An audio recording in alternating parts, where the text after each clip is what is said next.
Did you hear? This is your Johnson County Library Insider.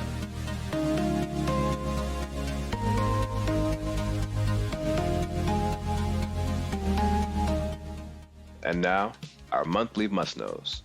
Here's the episode's call number. 020.23 Day. A day in the life. Career options in library and information science. We present your word of the month. Perquisite. Definition: an incidental payment, benefit, privilege, or advantage over and above regular income, salary, or wages. Here are numbers you should know. 350,000. It is estimated that there are 350,000 libraries in our world. Welcome to the Did You Hear podcast. Your Library Insider. Your library insider. I'm Charles. And I'm Dave. And welcome back. It's been a little bit. Yes, it has. And we continue on our series, Discover Your Library. Right. And this month we're going to be talking about librarians, all of our staff at the library. And Dave, I know we had so many guests last time that helped us out, but you and I are both employees at the library. That's right. And we represent don't varying do this backgrounds. For free. So, volunteer. So I think you and I can just cover this by ourselves, right? So like my background, I grew up here in the area, went to Shawnee Mission schools. I went to K-State for my undergraduate degree. I went to Mizzou for a master's degree. How about you, Dave? Well, I went to K-State for my undergraduate, and I went to K-State for a master's, but also to MU for a master's. And that is the librarian's journey. Yep. So thanks for tuning in. All right. We'll see you next month. It's been a good one. Take care, everybody.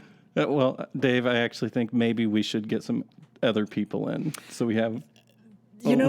So if you tuned in last month, you know that it was about the patrons, and we had a number of librarians that we gave the option to submit something either written or recorded about our patrons. And it was fascinating, wasn't it? Yeah, it was great. Got to hear a lot of people and a lot of different stories and lots of range of experience with working with patrons. Yeah, and so this month we are focusing on our librarians. And here's the interesting thing.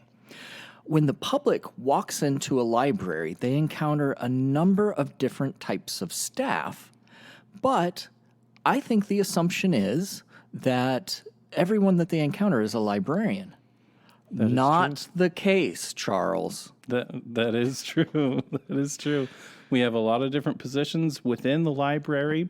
Some are classified as librarians, and then others are classified as different types of staff. Yeah, and so let's go ahead and share that, because basically we break down public-facing and non-public-facing staff. For example, I'm on the web content team.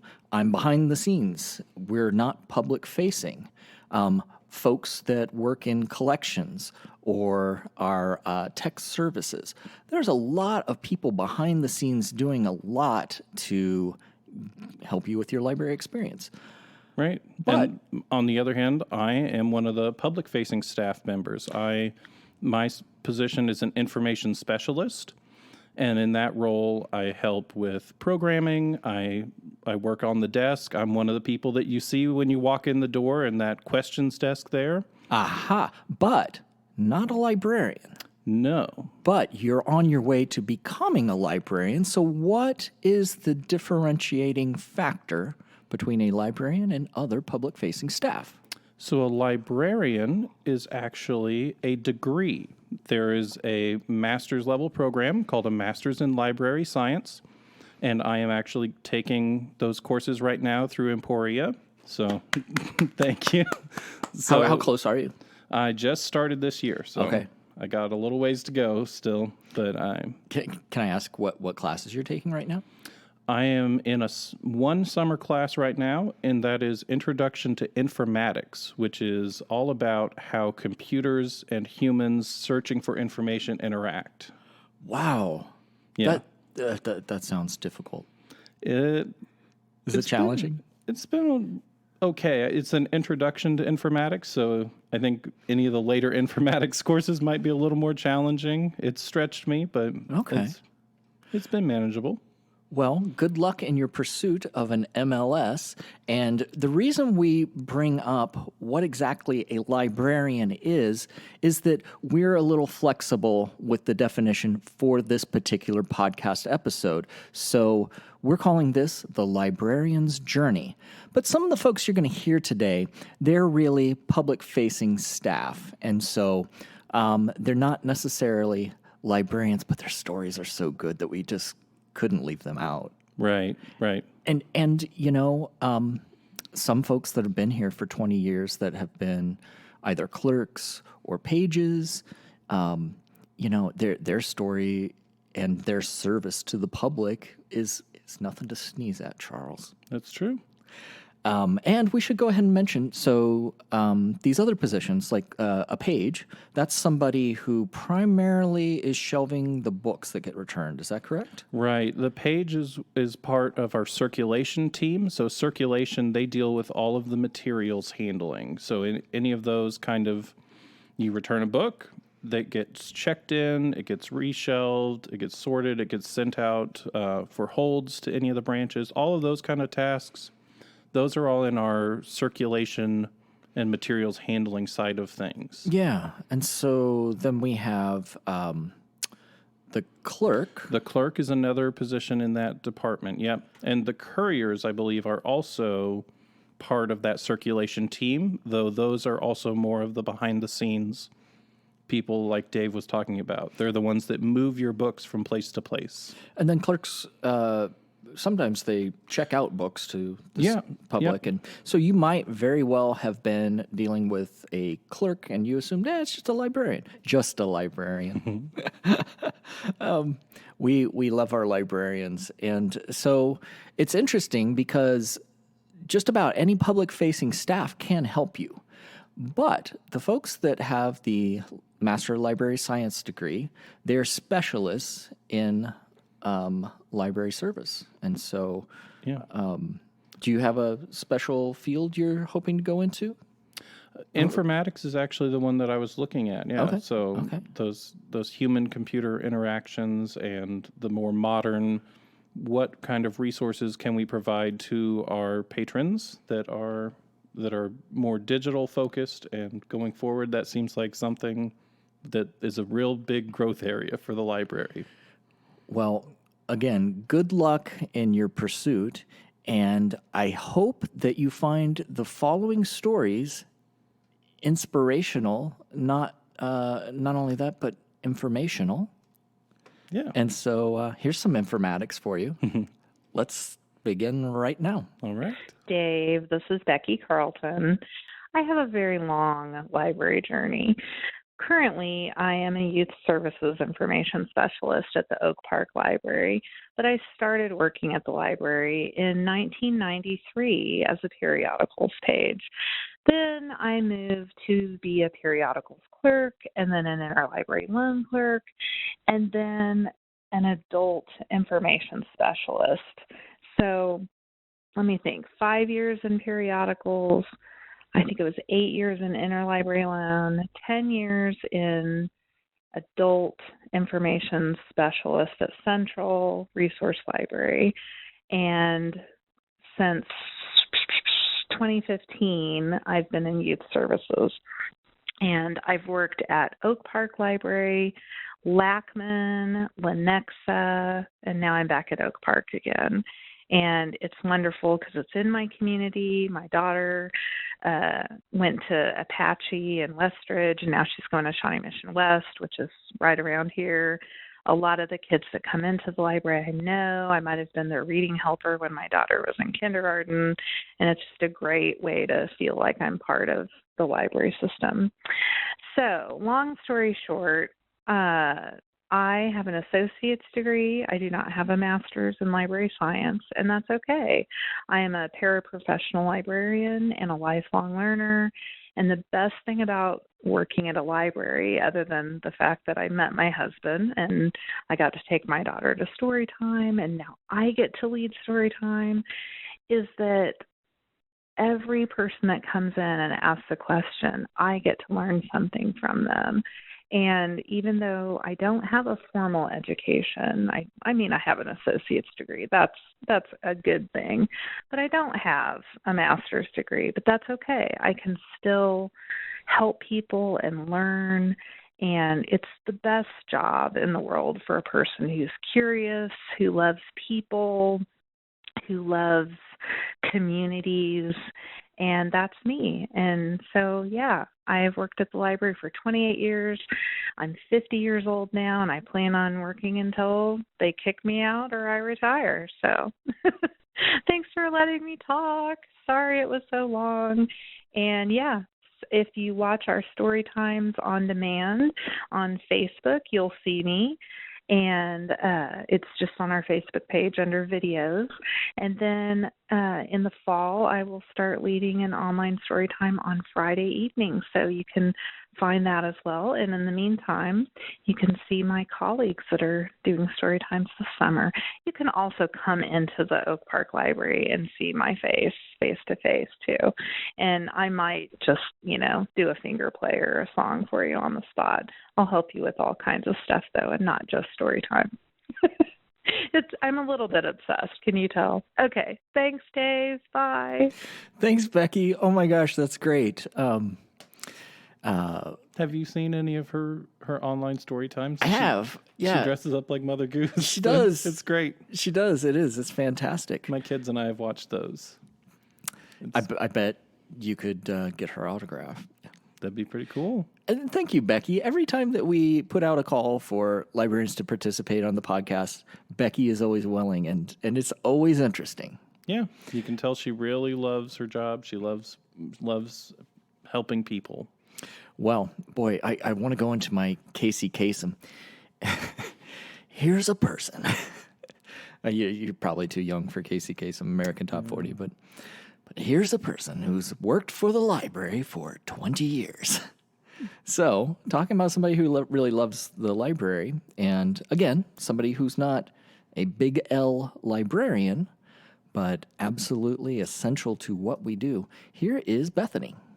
Hi, this is Bethany Bettis, and this is my story for how I've worked at Johnson County Library for 20 years as a clerk. When I was 17, I was hired, and I thought it was a summer job. And I was surprised when my manager goes and says, hey, let's schedule you an appointment as your schedule for next week, which turned into me being the school year. And I was shocked. And I was like, what? And I worked at Antioch Library, so they're open 7 days a week. And now they're like, we're open 7 days a week and all year long. So we want you. And that was the best news. And at 17, I thought I knew everything, and my parents gave me the best advice. Because I didn't like to be told what to do all the time, but they said, if you want to quit because of a personality, that same personality is going to greet you at the next job. And I realized I need to learn how to get along with everyone because it's a public library. And I wised up, matured, and I was like, yes, I can do this.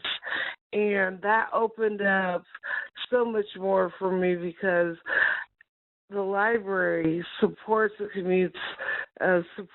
community. And we have all different types of personalities, and they're accepted in this entity. And I really love being at the library for that reason now. And I turned into a clerk, and I got to be a part-time clerk for 5 years also. And then I became full-time for the rest of the time. And the things that kept me at the library are the patrons. Oh, I love connecting with people, helping them. Working at the front desk was fun. Playing with money and seeing little kids and being around books is number one for me. And also, we support privacy. And this day and age, that's a hard thing to say for other jobs. But we support intellectual freedom and privacy, and we support the community. And I just love that about my job.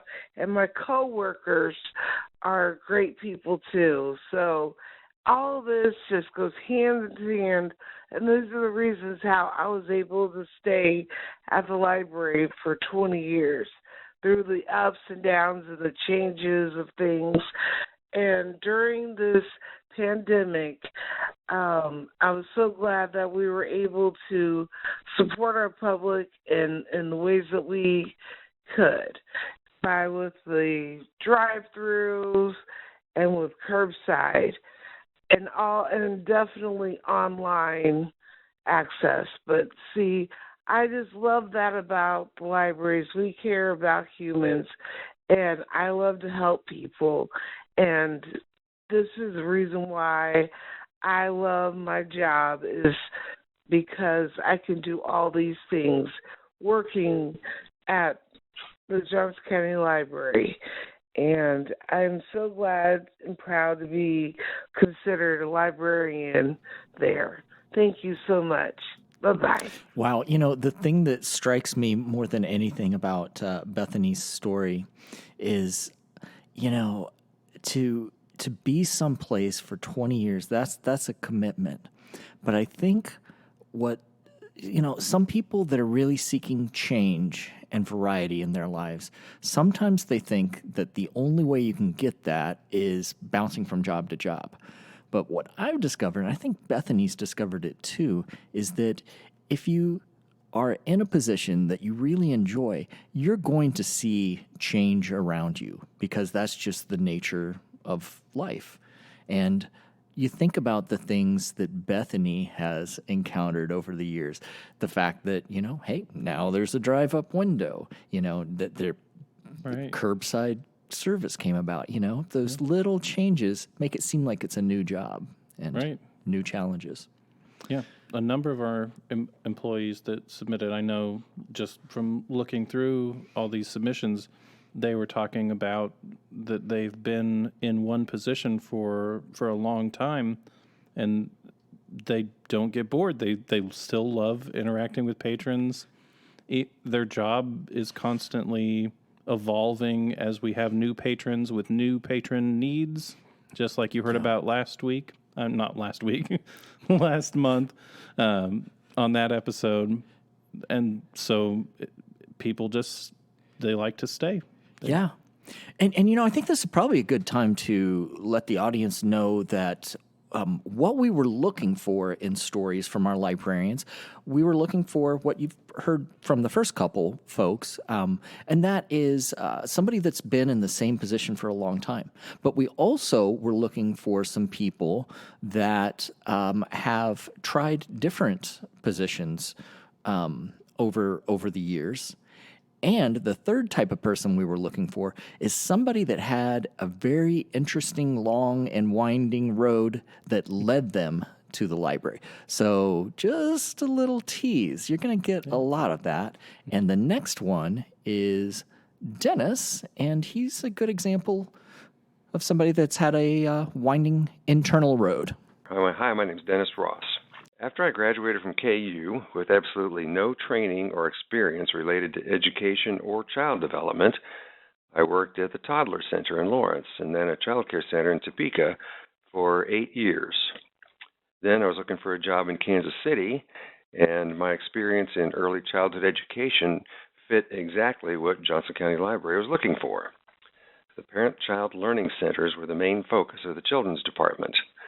They were hands-on learning activities set up for preschool-aged children and adults to do together, developing the same pre-reading skills that we promote now in our 6x6 program.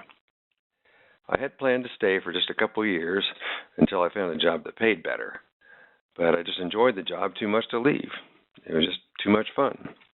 And that is still true today after 36 years in youth services and 2.5 years as an assistant branch manager. Wow.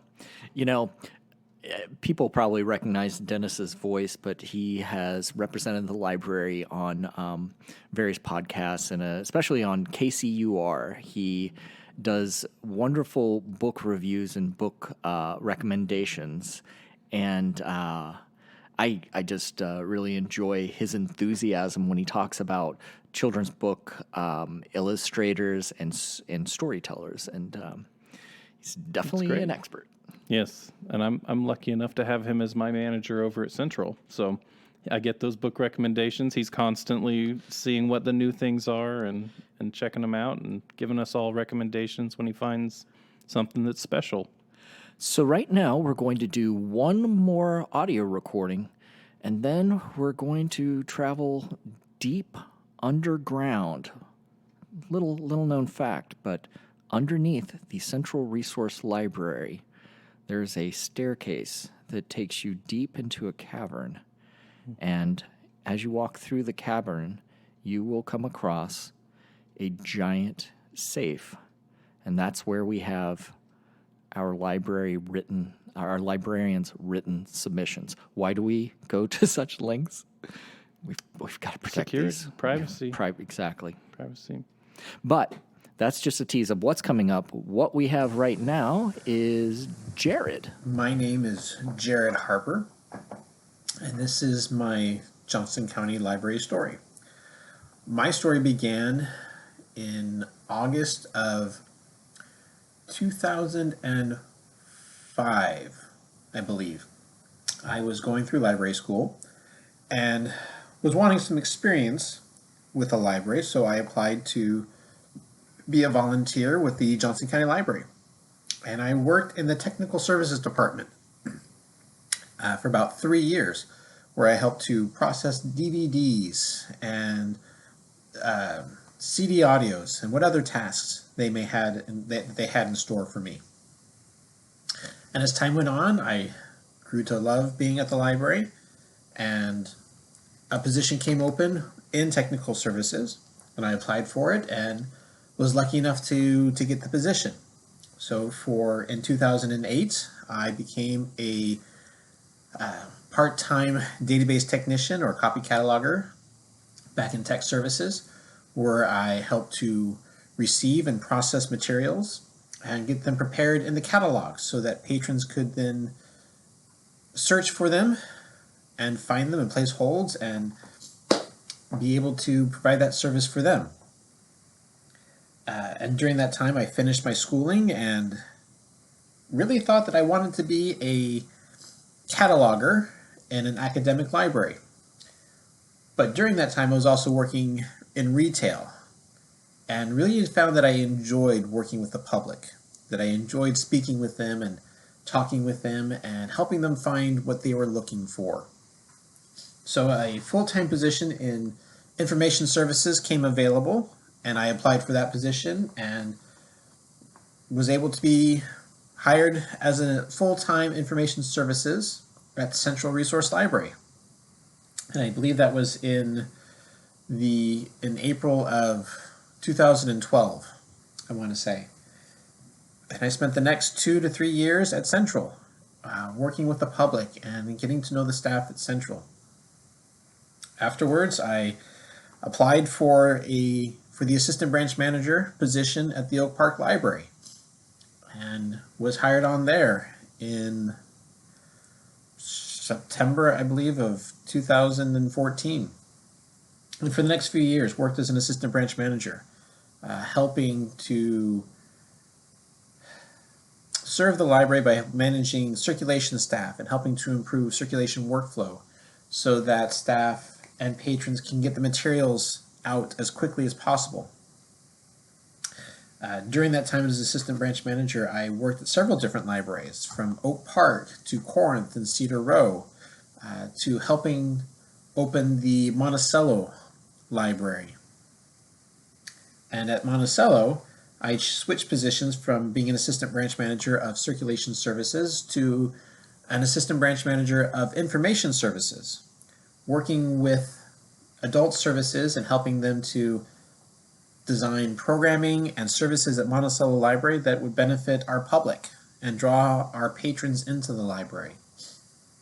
And that was a great experience, especially opening up the library, especially opening up the Monticello Library, working with the branch management team to prepare our staff for what that building would be like and what the services would be like. It was the first time JCL had opened it was the first time that Johnson County Library had opened a building in several years. And so we were on fairly new ground. So it was a lot of fun working with the management team to prepare our staff, to prepare our patrons, and to really see the behind the scenes things of opening a new building. And then in December of 2019, I became the branch manager for the Central Resource Library, back to my old stomping grounds, which was great. I got to see and work with a wonderful staff at Central and helping them to prepare for our Central building upgrade phase 2, working on the staff side and being part of that.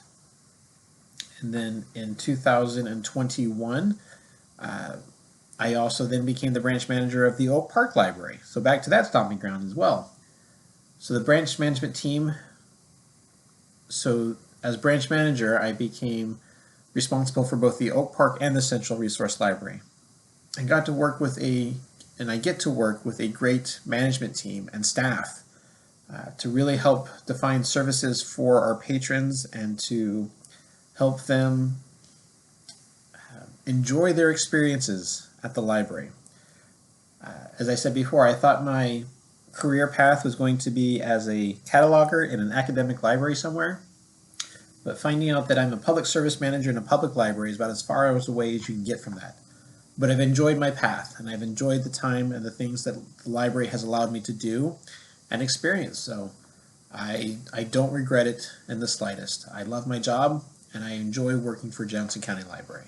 Thanks, Jared. That is quite a journey.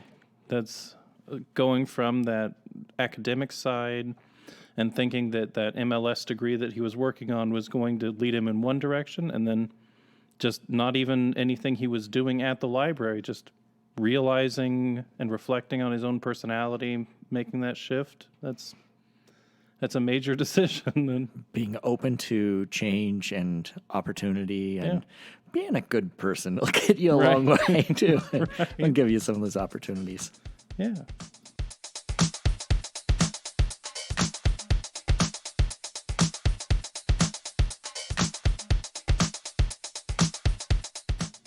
And we're back. Charles and I are at the Central Resource Library on 87th and Farley. If you've never been to Central, you should come. That's where it's the Central Resource Library. One of the resources that is very much unknown are the secret catacombs, not catacombs, the secret archives far below the basement of the Johnson County Library. So, first, Charles, let's walk down to the basement. Okay. I think I've been down here one time on my tour when I got hired on. Okay, so back here in this corner, there's this hole. There's a little piece of fabric in front of it. I don't know why, but we've got to go through that hole. All right. I'll push that aside for us. Thanks. Yeah. All right. Okay. All right. It's very dark. There's no light switch, so grab one of those torches if you can. Okay. Here, I'll grab it. Grab a torch too. All right. So I don't know how safe it is to have fire underneath the library, but we've got a long historically like a bad idea. But that's all right. And haven't been down here for a long time, so there might be dragons, there might be snakes. I'm not sure what we'll encounter. Oh, you know what? There's the vault. Let me open up this gate. Sound effect. I'll just, there we go. Okay. A lot of cobwebs, but you know what? I see a stack of papers, and those are our librarians' written submissions. Nice. It's a long journey, but I think it'll be worth it. Yeah. So you get to explore some of these. And you get your steps. Right. I like that, Yeah. All right. So, a long way to go. It's a long walk. All right. So, our first submission is from Brian O., and he works in the makerspace. And so, again, loosely a librarian, but he actually has an MLS, I do believe. Well, let's find out. Let's find out. All right. I'll read this piece of paper here. Brian writes, I grew up loving spending time in my local library, as I would guess most of our library workers' stories will tell you. As reading became mandatory, I visited the library less. I rediscovered my love of libraries in college. During my time at Kansas City Art Institute, the library was moved into a renovated mansion near campus. The renovated building was a wonderful mix of new design and technology and old architecture. Best of all, there was a fireplace and some comfortable chairs. I loved spending time there as it was a clean, quiet space away from my cluttered apartment or loud studio space. I graduated college with a BFA in printmaking and soon found an opening at the library as an information specialist. I was hired partly for my art background, as I would be making book displays along with working at the information desk. I worked for about 13 years as an information specialist and was happy to have a place where I could use my creativity and graphic design background, as well as be in a position to work on the reference desk and tackle interesting reference questions or connect people to a good book. When the idea of a makerspace started to grow, I knew I wanted to be involved. Our business librarian was starting the makerspace in a spare room in the library where all kinds of creative tools would be available. I started helping in that space more and more. When the library decided to expand the makerspace, that's when I knew I had to get myself in there. 5 years ago, I became a makerspace facilitator. I've enjoyed helping people in all aspects of the library, but really enjoy helping people in the makerspace. Helping people learn new things or guiding them in their creative problem solving is a big part of my job, and I love it. It's a unique job title, Makerspace Facilitator, and between fixing 3D printers, explaining how to set up artwork for a CNC machine, or showing someone how to use Photoshop to touch up an old picture, there's always a new technology to learn, and I wouldn't have it any other way. Thanks, Brian. That story, I think my big takeaway from listening to that and reading through it is it's got to be the flexibility and following your passions, even if you didn't think you were going to be a librarian, that just your interests naturally lead people to the library. If you're an interesting person that has something that you're passionate about, libraries are usually a resource where you can go and you can connect with that thing that you're passionate about. And so many people that work here have those different passions, and they all share a love of libraries. Yeah, for sure. And another takeaway is that, boy, we're really learning about our colleagues. Yeah. I did not know about Brian's history, but it makes you think, aha, he is perfect for the makerspace. Mm-hmm. What a interesting librarian journey. Let's hear another. So this one is, Well, you gotta. yeah. This one looks like it's from Dana. It says, when I was in high school, I started volunteering at the Blue Valley branch. I came in once a week to shelve DVDs and holds for an hour for about 3 years. I've been going to Blue Valley since I was really young and enjoyed the chance to come into the branch every week and help out. When I graduated high school, I moved away to college and was only able to come back to the library as a patron on my breaks. Once I graduated, though, I moved back to the area and was stopping by Blue Valley when I ran into one of the librarians who had supervised me as a volunteer. I mentioned I was thinking of applying for a job at JCL, and she really encouraged me to apply and gave me advice on my application and interview. That fall, I was able to start as a page at the Central Branch.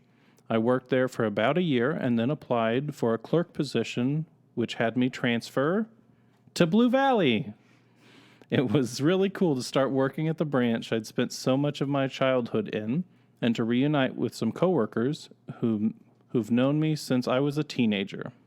Wow, isn't that fascinating? And it is always neat to return to your home library or your hometown, and you know, it's so funny. Growing up, I thought, you know, I just kind of like to go live someplace else, and I made it as far as Wichita, Columbia, Missouri, and Des Moines, Iowa, and then I came back here where I grew up, and you know, I now live like just a couple blocks from the house I was born in, Yep. and I live really close to the library, and it's nice to, you know, like Dana, return something to the community, because as a member of the community, I receive so much from the library. Right. So, Yeah.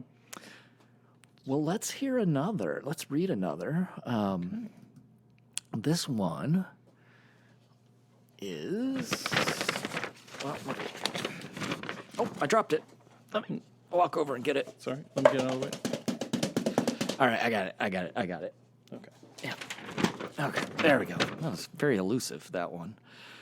All right, Jen V writes, I attended Iowa State University to earn a Bachelor of Fine Arts in Graphic Design, which is essentially organizing information in a visual way to make it easier to understand. This closely relates to working at a very structured environment like the library. I help patrons understand how items are organized and sorted and where to get the materials they need, either digitally or physically.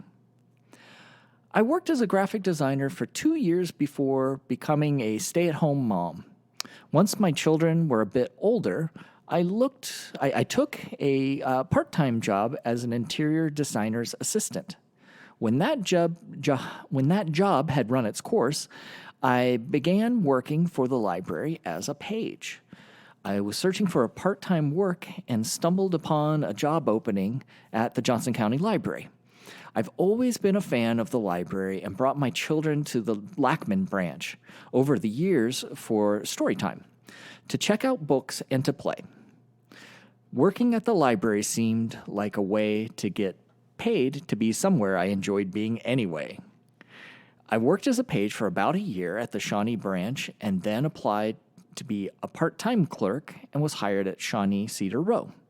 After clerking for a year, I applied to be a part-time adult specialist at Central and got the job.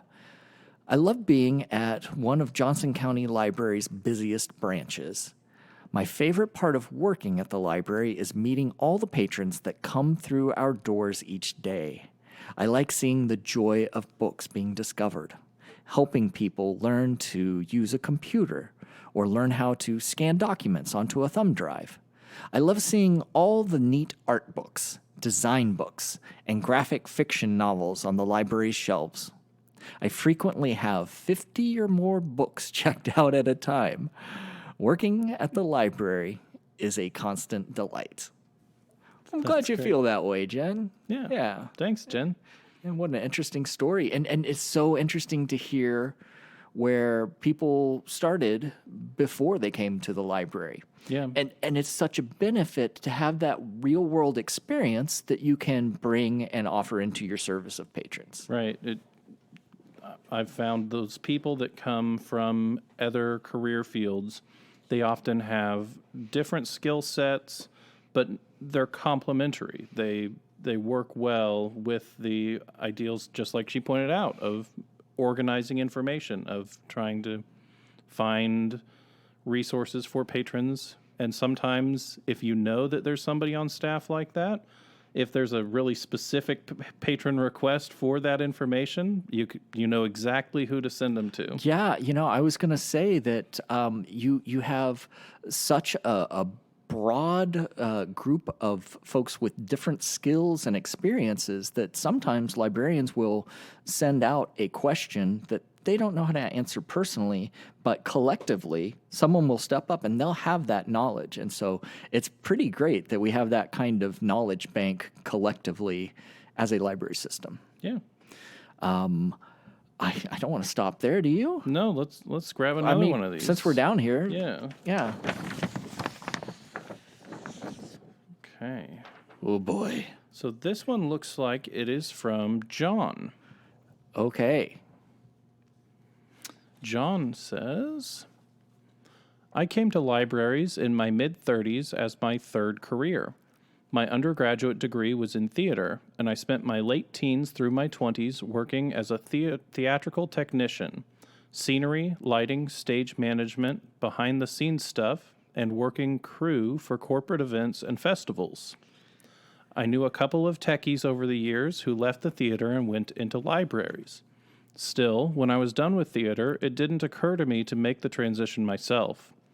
I spent some years working a series of office support and customer service temp jobs at a variety of nonprofits. Then, one day, I ran into a former costumer friend, and she raved about her new career as an archivist. I visited an open house at a local library school, and it was clear that this was the path that I wanted to follow. When I told my mom that I had decided to enroll in an MLIS program, her response was, "It's about time." She reminded me that when I was 5 years old, I told people I wanted to live in the library when I grow up. I was raised in a house filled with books. My mom had a part-time job in a history library at a university, and I would spend hours as a kid wandering the stacks. We went to story times at our local public library, and I devoured everything on the shelves there. All my childhood memories of the library are ones of joy and contentment. Interestingly, the path of the theater techie to librarian is very common. About 1/3 of my MLIS classmates were former theater people. Just like me.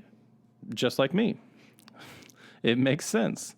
Libraries and theaters are both organizations dedicated to the mission of sharing stories, of building understanding and empathy, of exploring what it means to be human, and both possess the fundamental conviction that sharing our stories makes our communities better. My original intent was to become an archivist, but there was no practical way for me to complete the archival track requirements for my program while also working full-time, so I ended up splitting my courses between archives and digital librarianship. I also found myself attracted to public libraries' mission of service. I realized the kind of immediate service to the community matters to me.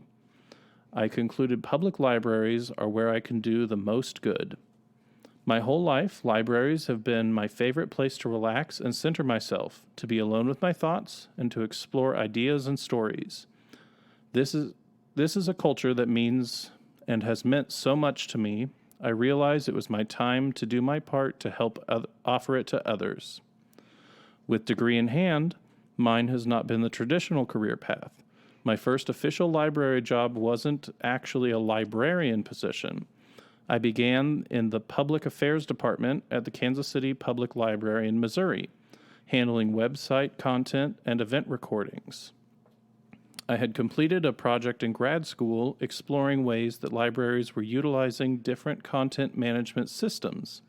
So I knew the CMS they used very well and could code HTML well enough, Plus, I had an events background. Then I moved into their digital branch as the digital librarian, doing virtual patron service, helping with digital history projects. My archives classes were useful after all, and evaluating, launching, troubleshooting digital library services. Now I'm a branch manager at JCL. Let's flip this over. I didn't choose my grad school courses with any concrete plan for what kind of career I wanted. I just went where my interests led me, took the classes that struck me as the most fascinating or the most meaningful. I didn't look for any particular kind of job once I graduated. My wife had grown up in Shawnee and wanted to come home to be closer to her family, so I was going to take whatever job I could get in the KC Metro. I didn't really do any of this according to conventional wisdom. It all ended up leading me to a career that I love. And we love John. Wow, what a story. And, it's interesting because we had somebody make connections to a graphic design career and how that can also be, a librarian's experience. And then John bringing up a theater background and kind of connecting those elements to the job of the librarian and what we're trying to offer.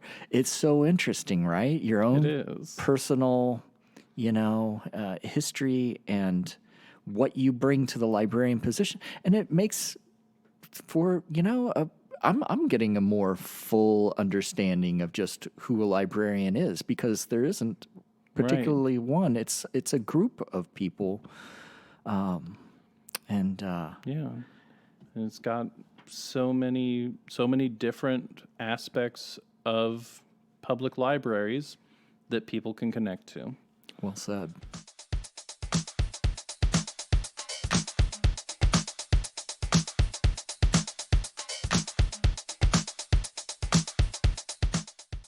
And we're back. We are no longer in the deep, dark cavern underneath the basement of the Central Resource Library. No. We are back in the World Did You Hear Broadcasting Studio. It's true. No brown M&Ms in our bowl. I don't understand that. It's okay. Are brown M&Ms a good thing?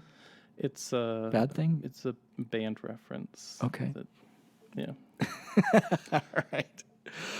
So we have some more recorded librarian stories, and so let's hear from Josh. Hi, I'm Josh. I'm in information services at the Lenexa City Center Library. But a long time ago, when I was a sophomore in college, I got a job at the checkout desk at my university's main library. I loved working in this massive building full of books and movies and magazines and newspapers and computers and people. I loved interacting with the people. It was my favorite part of the job. I loved it so much that I worked the maximum number of hours students were allowed to work, and I stayed there until I graduated, and even a little bit after, because they could keep me for the summer after I graduated, and I did not want to leave. After college, I worked a lot of different jobs in restaurants, office work, retail, teaching, but I never really got libraries out of my system, and I even found ways to do library work in other jobs. And eventually wound up at the West Wyandotte Library in Kansas City, Kansas, in youth services. That's where I decided I wanted libraries to be my career. Went to graduate school, got my master's in library science, and then that came to Johnson County eventually. I've been here for almost 15 years. I love libraries, and it's been a really awesome voyage getting here. Fun fact, Josh was hired the same time I was, and he was actually on the web content team. Yeah. I did not know that. Yeah, he was responsible for the kids section back then, and it was a really cool, inventive section on the website. And we've changed things over the years. And I think that call of public service is so funny. He gave, the web team a try for a while, but I think it's that tug of the desk, the public-facing desk. I think so. Got him back to... Got his hooks in him. Yep. All right. Well, let's hear from Lisa. Hi, this is Lisa Allen, and this is my librarian story. My grandmother got me my first real job. She'd been the butcher at the local fried chicken joint for the better part of 30 years, which was one of her gigs, not her only gig. And she claimed enough favors to make me a waitress before the state said I was old enough to be a waitress. Before that, I helped her in the back. It was my job to separate the livers from the gizzards. I was proud of that job, thought the stiffer my fingers grew from the ice water, the better I was at the task. I waitressed all through high school, at the local chicken place, and at a hotel restaurant. When I moved away to college, I shelved books at Loyola University's library, but that didn't pay the bills, so I rode the L to the Magnificent Mile and spent my non-class hours selling stuffed animals and music boxes from a sixth-floor store the size of a Johnson County walk-in closet. Retail paid my bills until I became a mom at 25. Then I was a paralegal, a job I loved if it was real estate, but not if it was divorce. When I had 2 more babies and decided to work from home, I started a gift basket business. One of my favorite clients was a sports agency who'd task me with sending creative gifts to players who hit certain milestones. 400 pieces of jerky for Jim Thome when he hit his 400th home run, a haul of shortbread for Larry Walker when he won an award. It's been so long now, I forget which award. There have been jobs I failed at, like selling corporate housing and manning a staffing agency, and a paralegal job that set me on my path to being self-employed for the second time. But the one job that stayed constant through all the other jobs was writing and editing. I helped friends edit marketing materials and books, unofficially at first until one told me I could make a living at it. When I found myself an unemployed single mom of 3, I decided to believe that friend, and I hung a shingle as a freelance writer and editor. I've written articles for local magazines and copy for business websites. I've ghostwritten books and blogs and dating profiles for Match.com, which is the job everyone wants to talk about. In my 40s, I decided that if I was going to write for a living, I wanted to write well. So I went back to school and earned 2 master's degrees, one in creative nonfiction and one in poetry. In addition to writing for other people, I'm a published essayist and poet. And now I work at Johnson County Library. I came to JCL through my writing. As a patron, I reached out to Helen Hokinson the first time an essay was published in an anthology. That anthology is still in our collection, by the way. And she interviewed me for the local writers blog. Then I volunteered to be on the planning committee for the Writers Conference and eventually taught at the conference. And all that time, I kept applying to the library for open positions, an embarrassing number of times, actually, before I landed a part-time IS position at Monticello. I'll move to a full-time AS position at Gardner in August, and I've been at JCL officially for 2.5 years. Wow. Long and winding road before you get to the library, and then a very quick ascension. And we wish you well in your new full-time position. Yeah. But, just the choice of words in that, too. You can tell she has a passion as well, with passion for language and making things that really convey a mental image. Yeah, and to bring those skills only makes our events and services better. The Writers Conference is such an amazing event, and Lisa has a big part in that, and Helen Hokinson, of course, right, as she was mentioned before. And you should mention Joseph, our events coordinator. Right. Shout out to him as well. It's like the Academy Awards. It's like, oh, now I've got a list of people I need to thank. I'd like to thank my mother and my sister. Oh, the music. I gotta go. Thank you all. Maybe we should move on to another one. Oh, yeah, sounds good. Yeah. Hello, my name is Christine Peterson, and I am the Johnson County Library Latino Services Outreach Librarian. Early in my life, I had no intention of becoming a professional. I only wanted to raise my family and carry on. But due to economic need, I entered the workforce and began working part-time for the library as a page. It was then that I learned about libraries and thought that that was a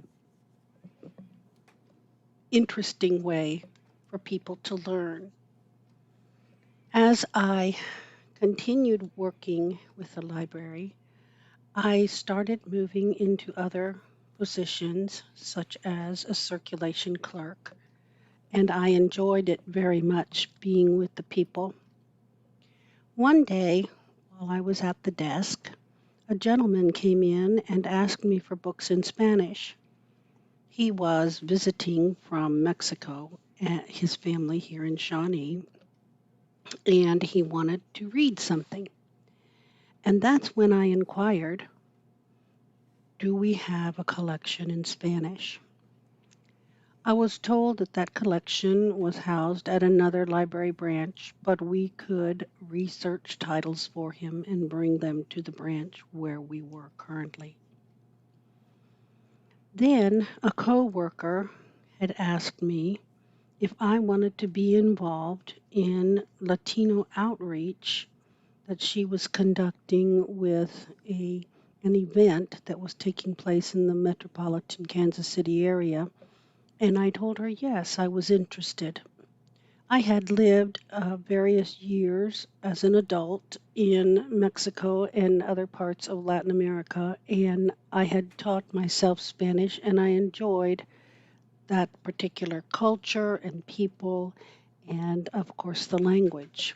I continued teaching myself Spanish even when I wasn't using it on a regular basis. I attended the event with my coworker, and it was during our conversation one of those afternoons that she asked me if I wanted to be a librarian, and I told her, oh no, I didn't think I could do that. And she didn't push it, and it sat in the back of my mind for several years. I had met many Latin American people in our community in the library. In fact, some of them are still close friends today, and our history goes back to meeting in Johnson County Library. And I had always had the thought that our community can be much stronger if more people use the library because of the opportunity to learn on a lifetime basis. I also thought that there was so much benefit in the public library that Latin Americans in our area and our communities, they weren't aware of how the public library could assist them in becoming better citizens because they always wanted to learn, they wanted their children to be successful in school.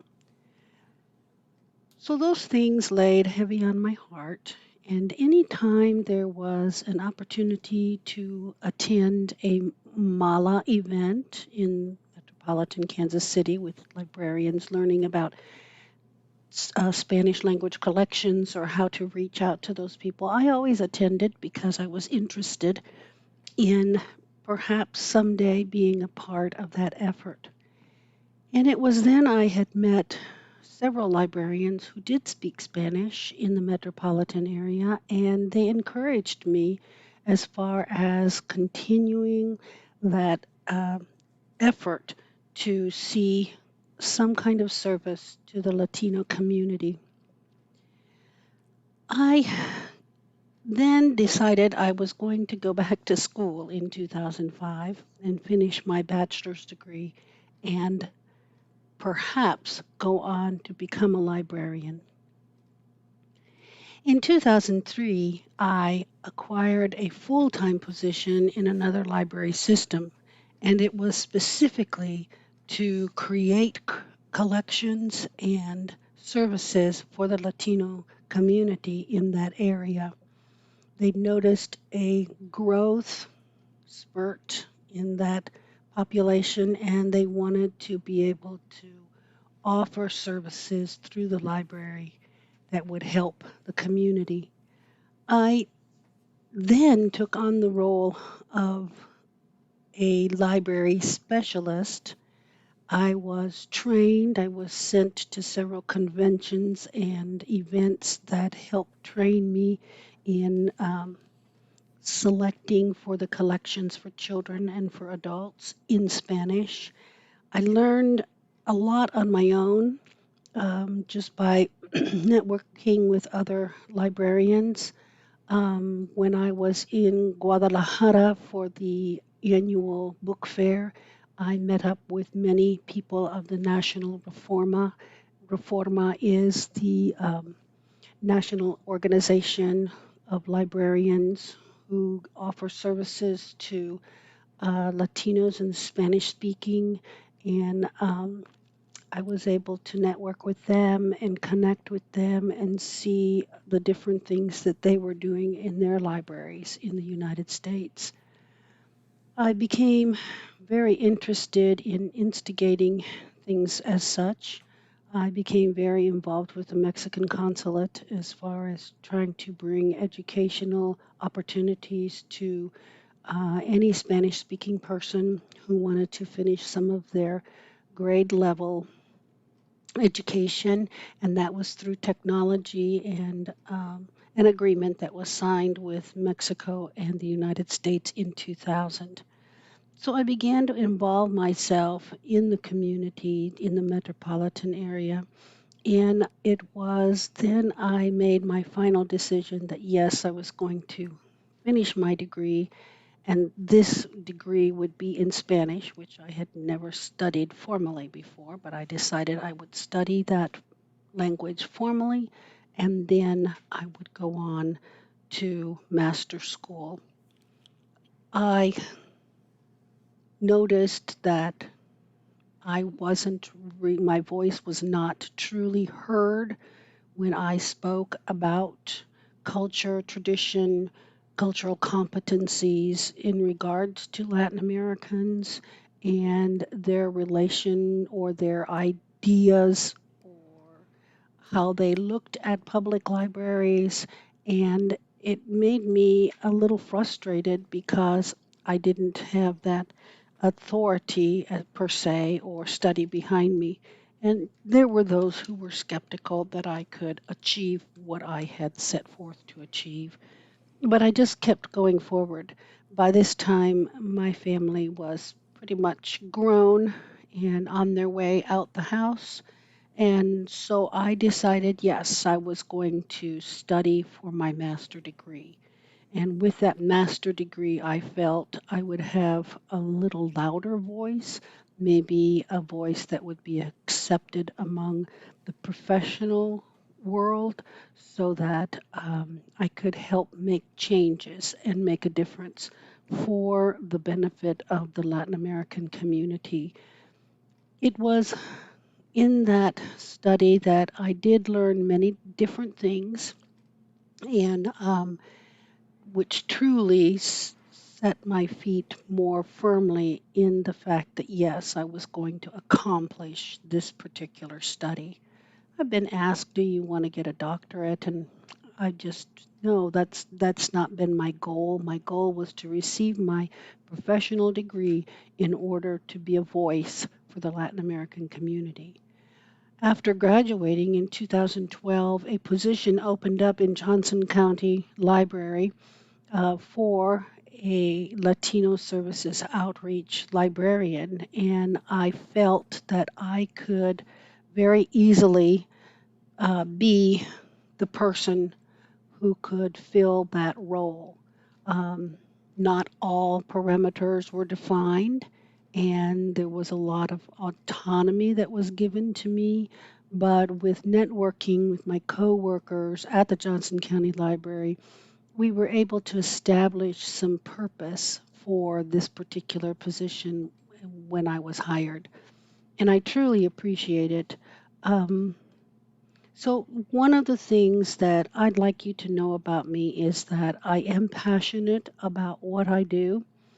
And I know that there are many Latin Americans in our county who want to see their children succeed in school, and yet they feel frustrated because they do not have command of the English language. So I like to help them in that realm to be able to uh, better their language speaking skills, as well as work with their children in their reading skills, which I believe libraries are all about, and also educating those who are seeking their citizenship. And those are some of the things that I enjoy doing. I also enjoy working as a librarian. As a librarian, with whomever comes into the library or asks for my assistance. It's been through the library I've learned many tricks of the trade of technology, and I'm very grateful for that because as a person, I never foresaw myself ever being involved with so much technology in my life. But I'm very grateful for Johnson County's opportunities that they offer to staff to better themselves and make things possible so that we can give that good customer service. I'm proud of Johnson County Library customer service and the way that we go about working with patrons. And I thank you for this opportunity to share my thoughts and my role as a librarian in the Johnson County Library. Thank you. Thank you, Christine. Thank you. Yeah. One word assessment here. Difference maker. Mm-hmm. Is that 2 words? 2. No. It's a hyphen, maybe. Yeah. Yeah. Still, yeah. Such a strong passion coming from not thinking that she really wanted to be in libraries, and then just finding through that one patron interaction, finding that cause, and has helped shape the library system and our outreach services. Absolutely. Yeah. And, I've had the pleasure of working on a number of projects with Christine. If you've ever watched any of our videos, or there are videos that we do for groups like Safe Home, and the public in general just doesn't see. But Christine always steps up and does the narration in Spanish, and it's great because her enthusiasm for it always comes through, and she sounds like such a professional. And so we're very lucky to have her as one of our librarians. It's true. We have one more voice recording. Okay. And this is someone who has been a friend of the podcast for a long time. She's always come in and she's always doing something different. But she is passionate at what she does, and I'm proud to call her a friend. And here is her story. It's Helen. Hey. Hey, this is Helen Hokinson. I am a reference librarian at Johnson County Library, and I got my start working in libraries in an interesting way. I was going to the University of Kansas, and I was a waitress at Pizza Hut, and I had worked at Pizza Hut for a very long time, all through high school and into college. And I was literally frustrated with that job, and I was there at work complaining about something, and someone called for me at work, and it was a librarian at the engineering library at KU asking me if I would apply for a job at the library. My sister had applied for a job, and when the librarian called and offered my sister the job, my sister had already accepted a different job, and she said, but maybe my sister would want it. And so I applied for a job at the engineering library, and I worked there for, a couple of years. And then I spent one summer working at the Kansas Geological Services Library. That was interesting. And then when I graduated from college, I I was still working at Pizza Hut while I was working at the library and going to school.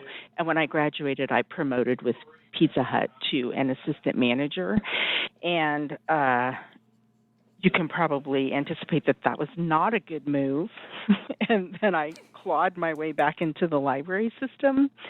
So my first library job out of college and then out of a short time as a manager at Pizza Hut was at DeVry Institute of Technology, where I was the library assistant.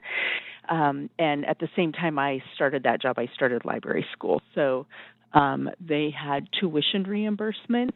And so if you are listening and you are interested in going to school and not going broke doing it, I highly recommend finding a job in the industry you are wanting to get into with a company that has tuition reimbursement.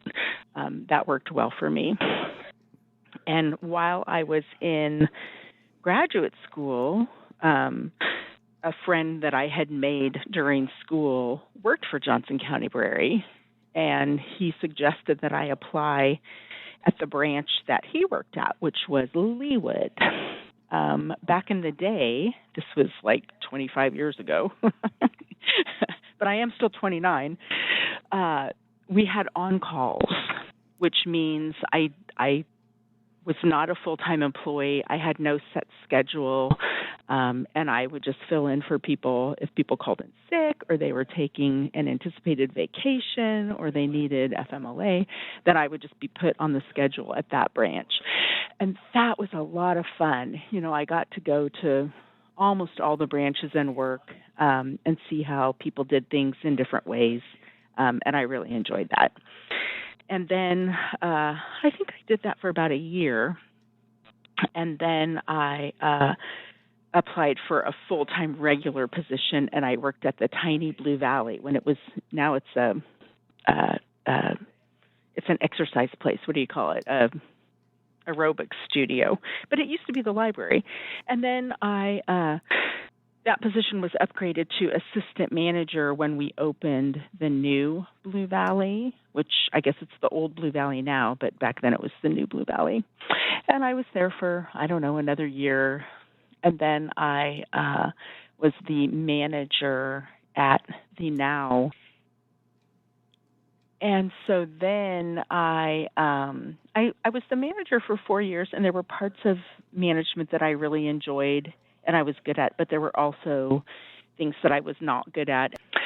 So when a what was it called back then? I think it was a reader's advisory librarian. Anyways, a librarian position at Central came open, and I kind of looked at what that person was supposed to do and found that I was doing a lot of that instead of the management work I was supposed to be doing. So I applied for that job, and I got it, and I have been a reference librarian for I don't know how long, over 10 years probably, and it's a lot of fun. It's very challenging, and it evolves all the time, which makes it interesting, which goes back to what I loved about being an on-call. Like, you never knew what you were going to be doing. And so I think the reference librarian position is a good fit for me, and I'll probably be here forever. So thanks for listening. If you have any questions, you know where to find me. And carry on. We will carry on. And I would like to offer a collective thank you from all of Johnson County to say, Helen, thank you so much for choosing the library over Pizza Hut. Thank you. I didn't know we had like a substitute librarian position. That sounds interesting. Isn't it interesting, though, that somebody works as a branch librarian, but they decide that that's not really where their passion is. Yeah. And while she had the strengths to be a very good, manager of a library, she now has her hands all over the writing events that we have, our writing competitions. She works with local authors and is one of the big-time players to bring us the annual Writers' Conference, which is a smashing success. It is. Yeah. Always brings in so many people every year. And I don't know off the top of my head when that is, but you can always check our website, jocolibrary.org. I bet we could find out more from her in, is it September, I believe? September's episode? Is that right? Oh, that's right. And that's a good point. We should make sure to tell people right now, come back next month because that is our local arts episode. And it's going to feature a lot of Helen and Brian Vole, and we're going to hear from all kinds of great authors and musicians and artists who exhibit their physical artwork in the branches. Yeah. I can't wait. Come back for it. But we're not done with this episode. Oh, no. After this short break.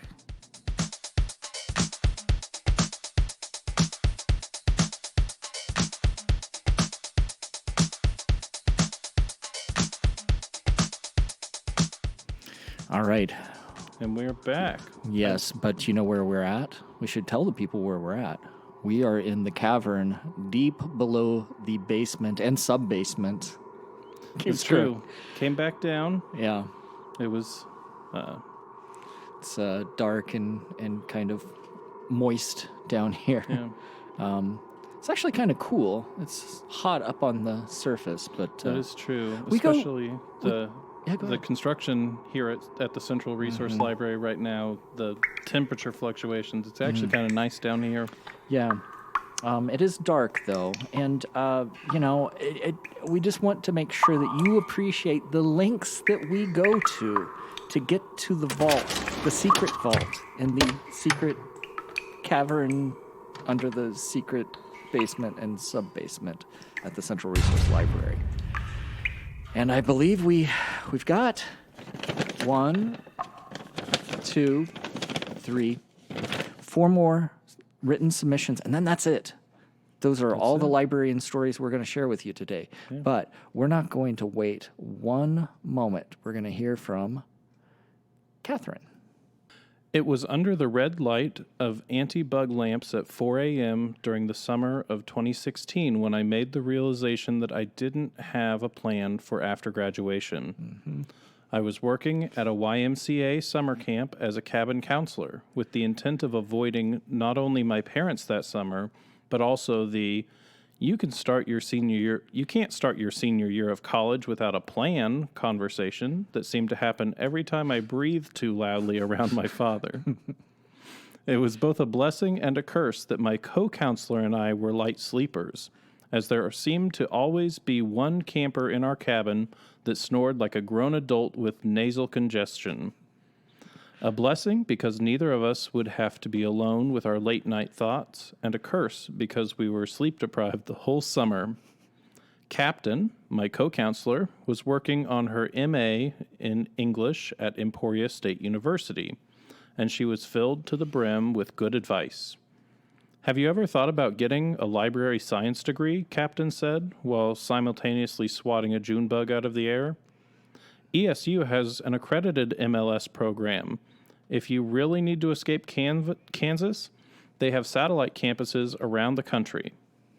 It was in that moment, as I lay in my hammock, sweating sunscreen and reeking of bug spray, that the fog obscuring my view of the future began to dissipate. I now had a realistic plan that I could present to my concerned parental figures. Fast forward to 2018, I got a page position at Monticello when it first opened, and I started working on my MLS that fall. Now, in 2001, I've graduated with my MLS, and I'm working in adult services. My parents have a decent understanding of what I do here, but will still admit that they don't have a complete understanding of the specifics. Captain and I still talk every day, even though she and her husband relocated to South Dakota. I will always credit her with giving me the idea that led to a career that I am passionate about. Thank you, Catherine. Yeah, what a great story. Yeah. It is, yeah. It's kind of strange. The couple things there. The parents not having an understanding. I think a lot of people don't, but that's why we're trying to. That's why we're trying to do this series. Bring all of you in. Great point. And so share this with your parents. And here is another example for us to learn from about just who a librarian is. This comes from Lisa.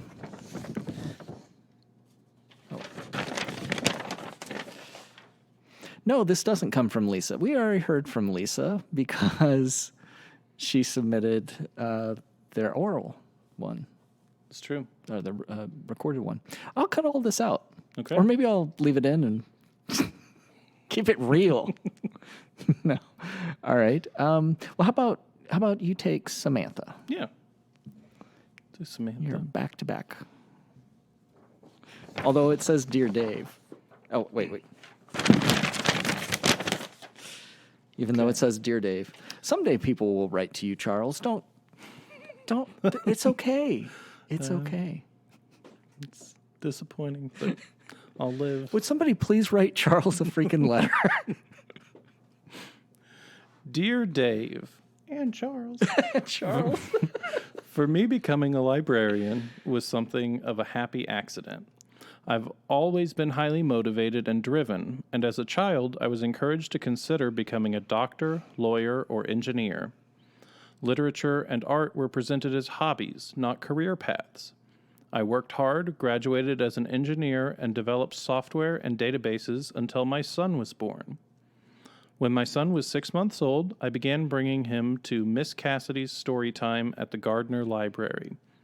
One morning after story time, I was sitting in the library watching the kids play and started thinking how wonderful it would be to help kids learn to love books every day and introduce them to all the best stories. I went home and guiltily peeked at the county website to see if there were any positions were available. There were a few, but I told myself I was being impractical. I should focus on my field. I started looking at engineering jobs, but kept coming back to library postings. I decided to apply for a part-time position and told myself it couldn't hurt to just go in to an interview and learn a little more, and my son was still young. If I worked part-time, I could still care for him. Besides, I might be able to help kids at the library learn how to code. By the time the interview was over, I knew I wanted to be at the library.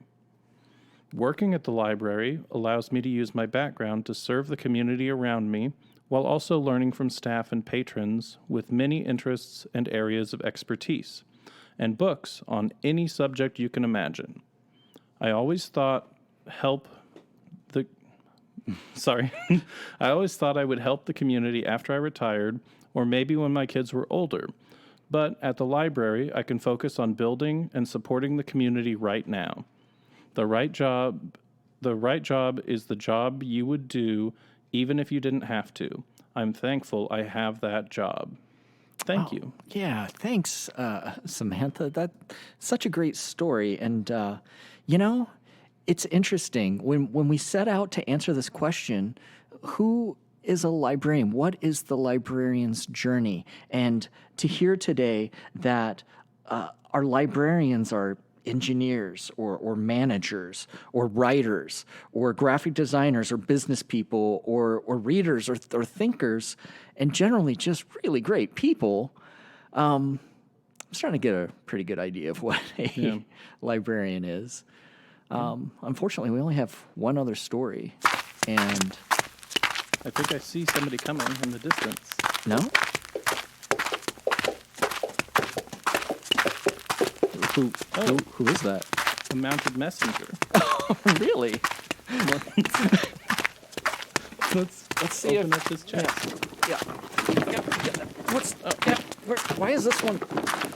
Because, you know what? Here's the deal. This one, it is from, wait for it, our county deputy librarian. Mm-hmm. Well, yeah. Oh, we should probably read it too. Okay. Probably. All right. Thank you. So this is from Tricia Solentrop, and she is our county deputy librarian. Tricia writes, in 1996, after I got my master's of library science, I interviewed at JCL for a clerk or page. That was all that was open at the time. And in the middle of the interview, the interviewers stopped and had a side conversation and then asked if I was interested in a youth services position. I said yes on the spot and was hired at JCL and worked as a part-time youth services librarian at Shawnee. I worked with the wonderful Pat Rogers, who taught me great things about youth literature and working with kids. I was offered a full-time job outside the library, so I left JCL and became the customer service manager at Accessible Technologies. Accessible Technologies is an aftermarket supercharger manufacturer.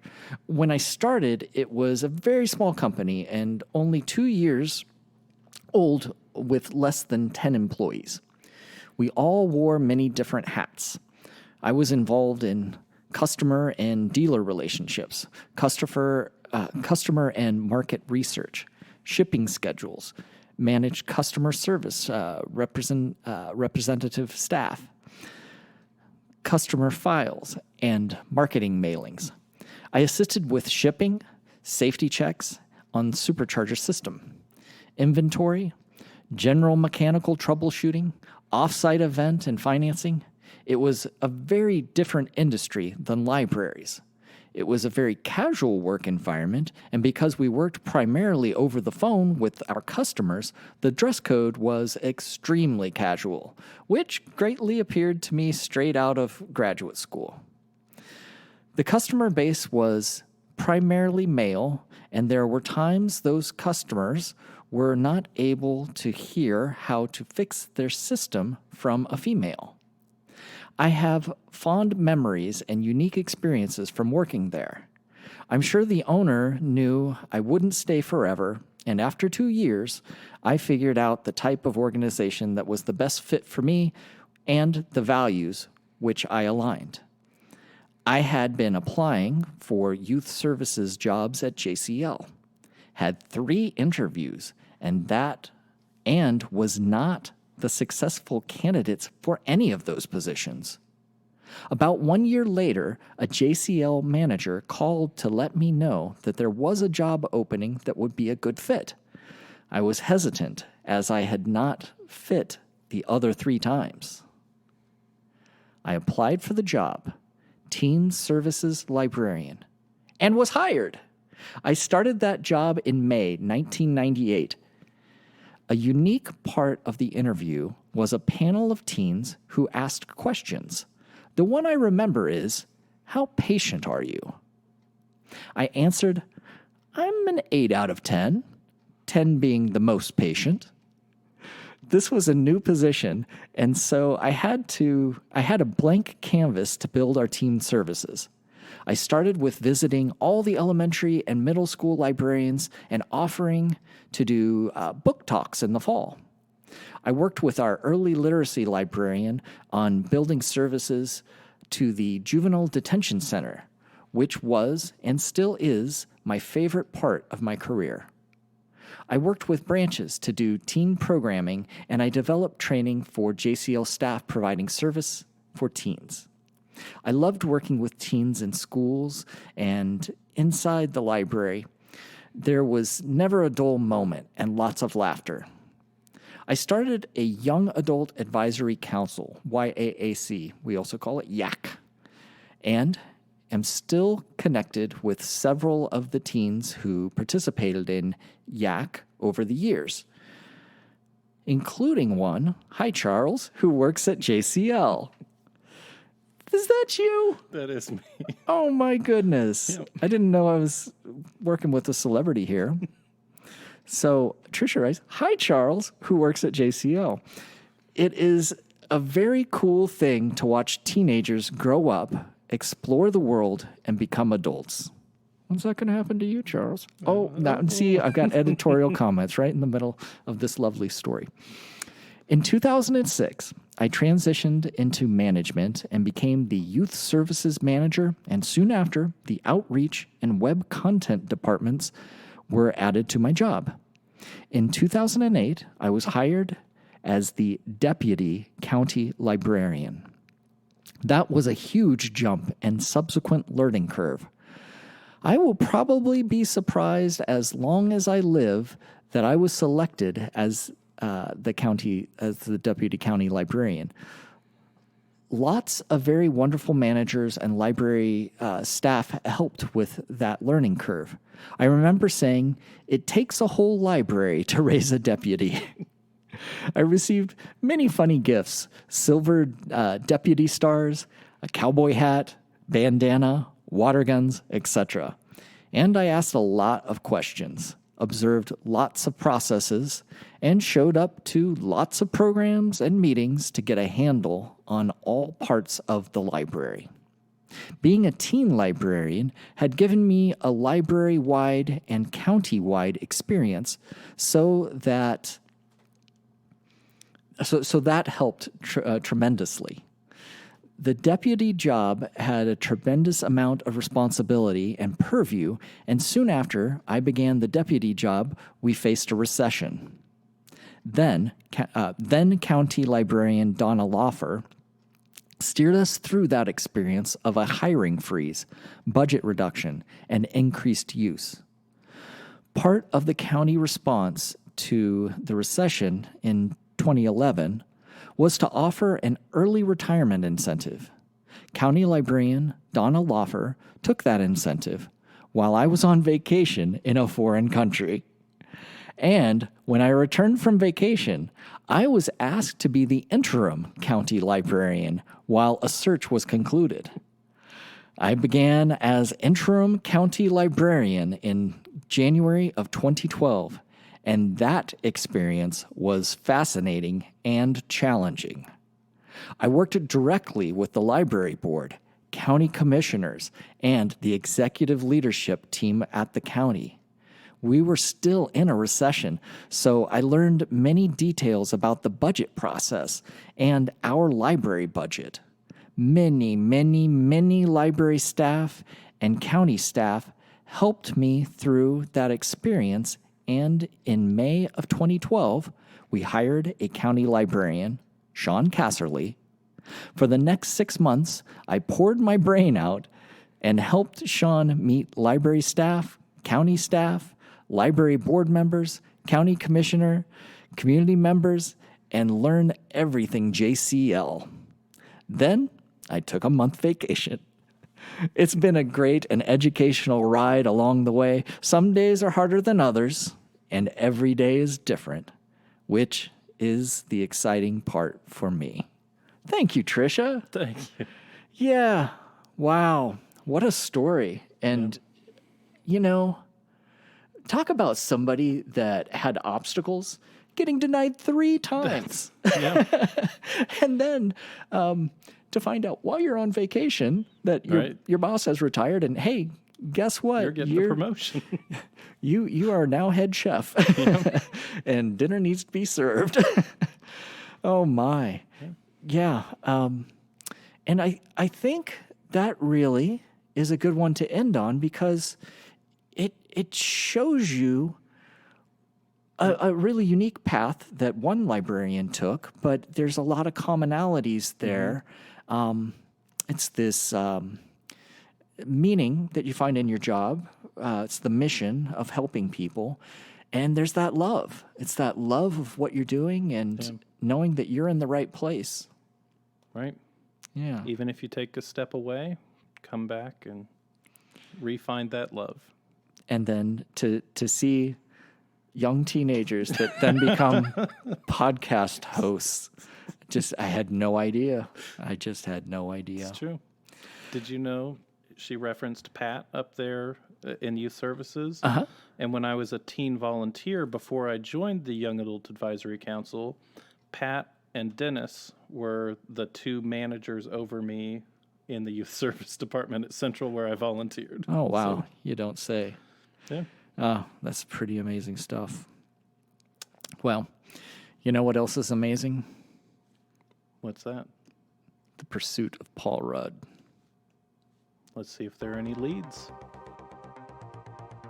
We end today's show with another installment of In Search of Paul Rudd.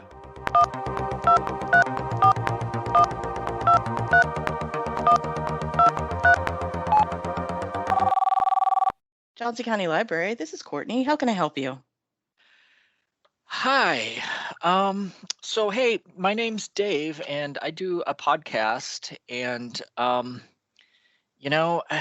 really hope you can help me because I've really tried everything and I just don't know where to get answers. And then my co-host, Charles, said, well, have you tried Johnson County Library?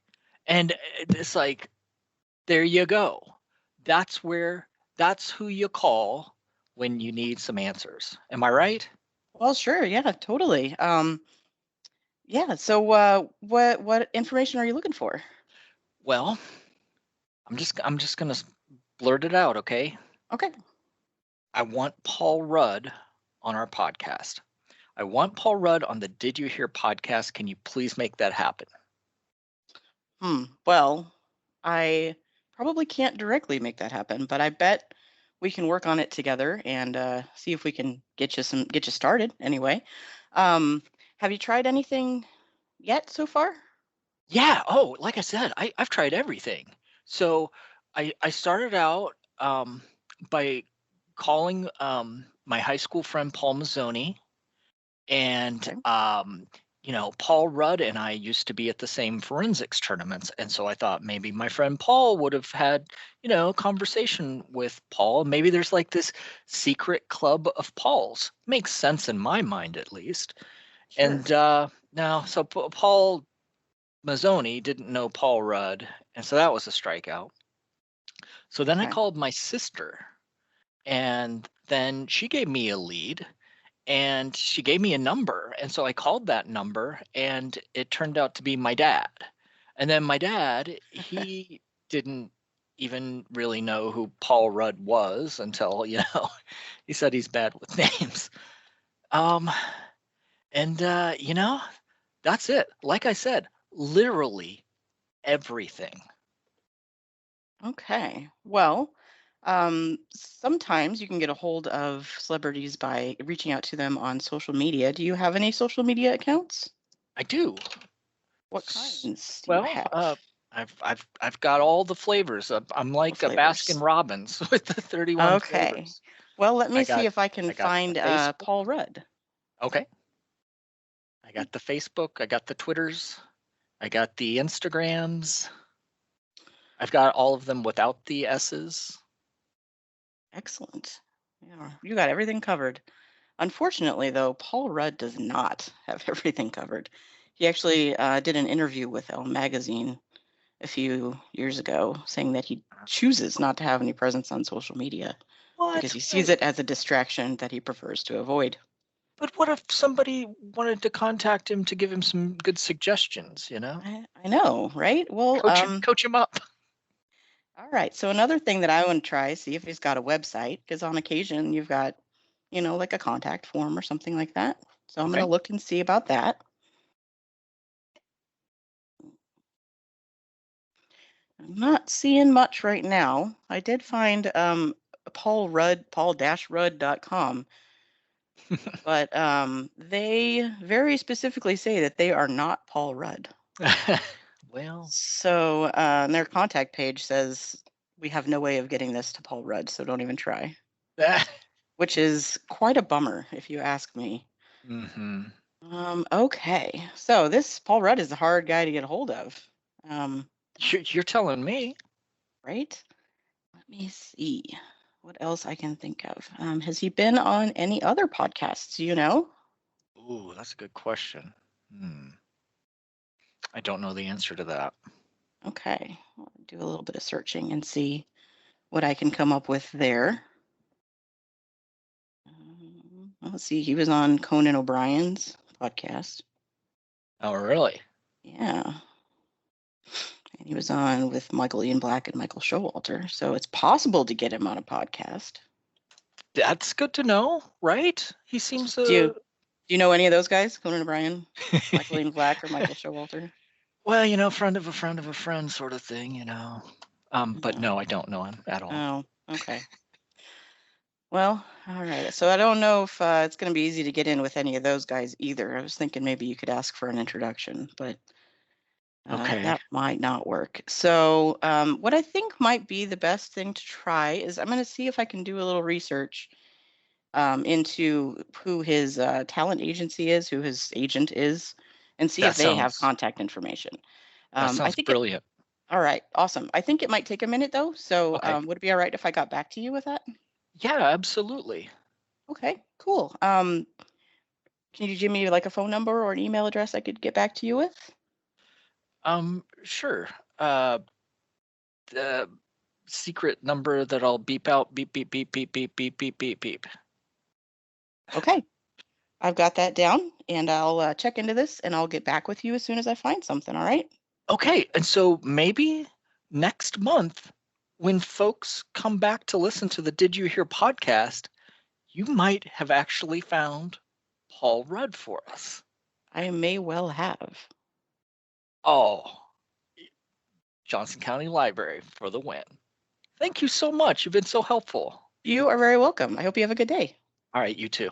Bye. Thanks. Bye.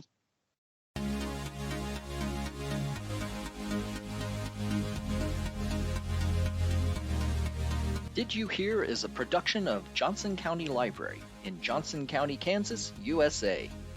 Find new episodes each month on our website, jocolibrary.org, and older episodes at jocolibrary.org/didyouhear. You can subscribe to the Did You Hear podcast from our streaming home, jocolibrary.podbean.com, or search for Joco Library or Did You Hear at your favorite podcast streaming service.